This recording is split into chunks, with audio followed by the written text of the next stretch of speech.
The discovery of an unusual vampire burial in Croatia shows the endurance of such beliefs in Eastern medieval Europe, according to researchers.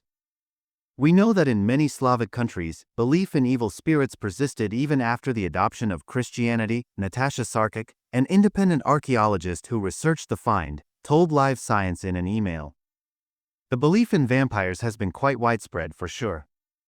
As the Serbian-language website Save o Arheologijae, all about archaeology reports, the grave was excavated last year at the archaeological site of Razaska, also spelled Rasisa, about 70 miles, 112 kilometers southeast of Zagreb. The grave is thought to date from between the 13th and 16th centuries. The medieval period in this region is held to have lasted a little longer than in other parts of Europe. The researchers first noticed large stones in the grave, which they later realized had likely fallen from a nearby wall.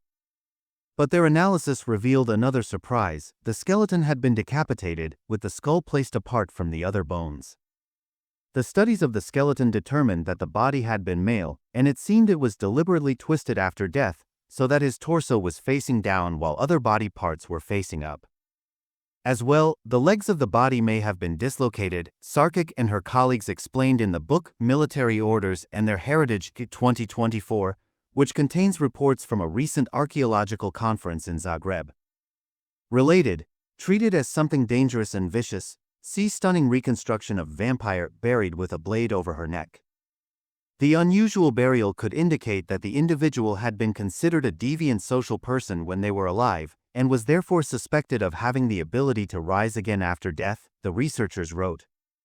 Healed injuries on the skeleton indicated the man had led a violent life, and the new analysis determined that he had been killed by injuries to his skull. This is not the first medieval vampire burial researchers have found in Croatia. Save o Arheologijae also reported that another was found in 2024 in the Old Town district of Pakrac, a few miles northwest of the Razaska site. That person was buried in an ornate wooden coffin but without their head, which has never been found. Both burials illustrate the belief that a headless deceased person could not rise from their grave to harm the living. Sarkic said there had been a recent spate of discoveries of medieval vampire burials throughout Europe, especially in Poland, possibly because archaeological teams have started including bioarchaeologists who can identify such burials. The Razaska site is part of the larger settlement of Babar, which was owned in the early Middle Ages by the Knights Templar, a military order that took its name from Jerusalem's legendary Temple of Solomon. The land was later owned by the Knights of St. John, and by the 15th century it belonged to local nobles. Archaeologists have been excavating buildings at the site since 2011, and they have found more than 180 graves there. The earliest may date from the 13th century, but many of them are from the 15th and 16th centuries. So far, this is the only vampire burial they've found at the site.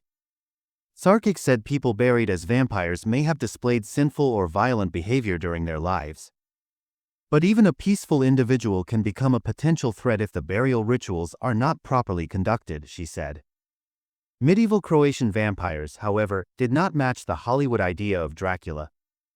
Unlike the aristocratic vampires known for their pale skin and slender figures, vampires from Balkan folklore were often described as bloated, long-nailed, and having a ruddy or dark complexion, Sarkic said. Such descriptions aligned with partially decomposed corpses. Therefore, any corpse in an advanced stage of decomposition can resemble a vampire, she said.